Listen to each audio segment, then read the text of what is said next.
Before we get into this first deliberate practice lesson, I want to give you a key deliberate practice tip. It says, I want you to go out and purchase a lightweight tripod like this that has a cell phone holder on it.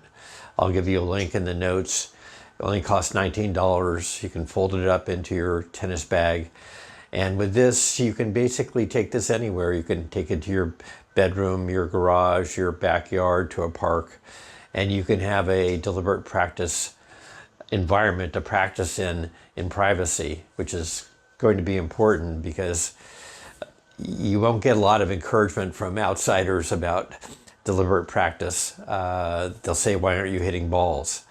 And so this will give you the ability to practice anytime and anywhere. I think we've all had the experience watching instructional videos on our computer or sitting on the couch and then perhaps trying to do it, and we get up and we forget exactly how the instructor did it, and you have to go back and forth, and it's really awkward to really do any real practice. So in this setup, I'm going to give you a pause signal in the video. It'll be the goat picture, and it'll freeze the video for 5 seconds so you can walk over and hit stop. And then you can do your exercise, and then when you're ready, you can come back and start playing again to see the next phase of the instructional video.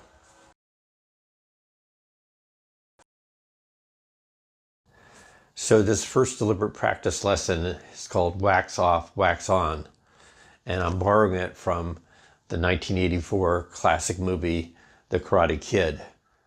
This is a story of an LA teenager, Daniel LaRusso, who wants to learn karate, and he goes to Mr. Miyagi, who is a war veteran and a handyman, and asks him to teach him karate. And the first lesson that Mr. Miyagi teaches Daniel is wax off and wax on. And I'll provide a link in the notes so you can check this out for yourself. So the first karate lesson that Mr. Miyagi gives Daniel is this particular motion that he says is like wax off a wall and wax on a wall. And that's the exercise that I will have you do. Now, Daniel thinks that this is totally ridiculous. Mr. Miyagi's making him do this motion for weeks at a time. He doesn't think it has anything to do with karate. And you're probably thinking the same thing. This will have nothing to do with tennis. So knowing that, I'm going to show you 3 goat videos that show that this particular motion, wax off, wax on, and how it works. As you can see, the 2 motions I'm asking you to practice are the exact motions the goats in their take back and forward topspin swing. Note that in the first part of the take back, the player is using both arms to take back the racket into this circling motion. As the player's arms travel to the rear of the body, the lead arm must break away, and there we have our handbrake moment. But note the arms still keep a connected form, like they are holding a ball between their hands as the arms travel backwards and forwards.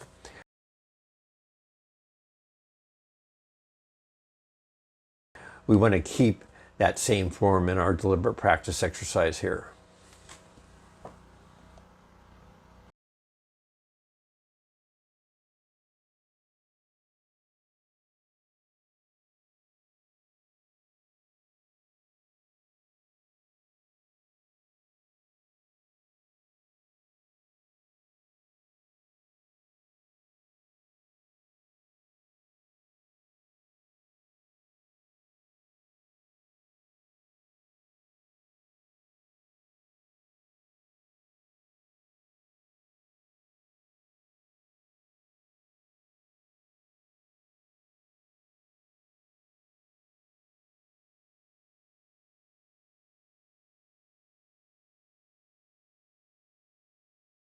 So positioning yourself in a closed stance or semi-open stance, forehand doesn't really matter for this exercise, whatever you're comfortable with.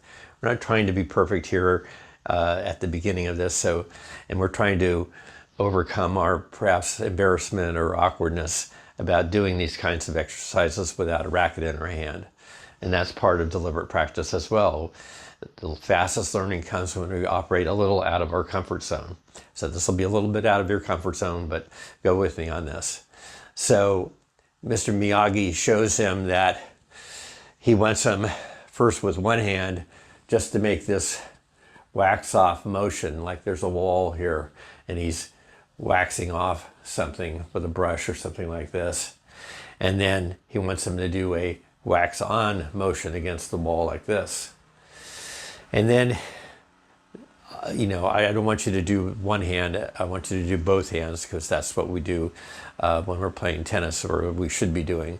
So in the Mr. Miyagi method, I want you to use two hands, thinking that you have a small basketball sized ball in between your hands. And I just want you to take it back, up and back like this. That's all. That's the wax off motion. And then the wax on motion is, I want you to start where you left off and just bring it around here. Bring it around smoothly.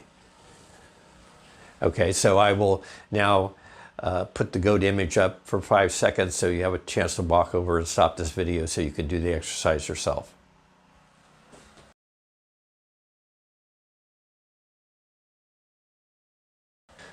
So in the second phase of repetition, I want you to do something a little bit different.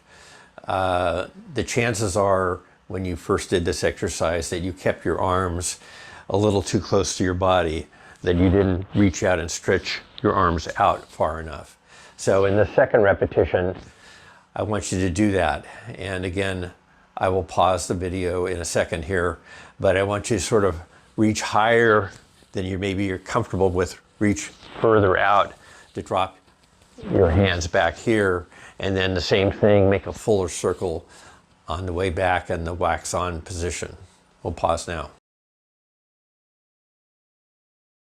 Now in the third phase of this repetition cycle of deliberate practice, I want you to try to make these actions of your arms smoother and more fluid.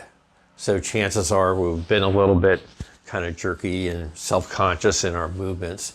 So in this third phase, I want you to see if you can smooth this out, make it more fluid. I want you to do several repetitions like this and just feel and be aware of whether you're doing it more fluid and smooth. That's the only objective. Nothing to get too much overthinking about. I'll pause again. In this fourth repetition cycle, I want you to try to connect these two motions, the wax off, dropping the hands here, and the wax on motion. So I want you to make a complete transition sort of move with your hands like this.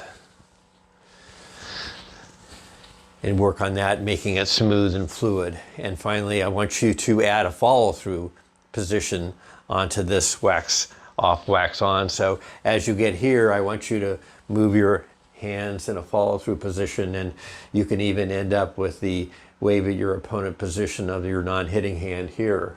That's the final phase of this.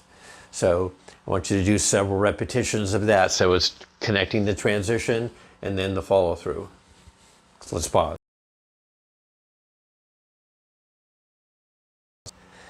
In the fifth and last repetition phase, I want you to try to make this whole thing more smooth and fluid by adding a little bit more body motion to it besides the arms and the hands.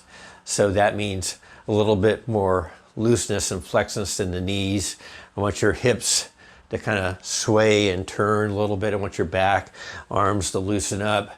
So we're kind of moving our body like this. So we're adding this body motion, dipping and turning smoothly like this, ending up in this position. So now adding the whole feet, body, arms into that position in that repetition. So I'll pause again for now.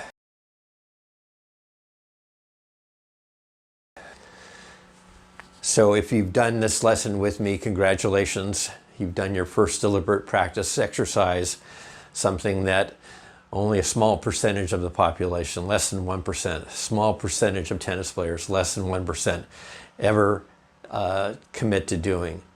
And this is going to be one of the key segues into improvement for you. And so what have we accomplished? Well, I've taken you through the basic form of the topspin forehand of a goat. And you've had some of the feels and some of the principles, adding the body motion to this whip-like effect that we're going to try to create.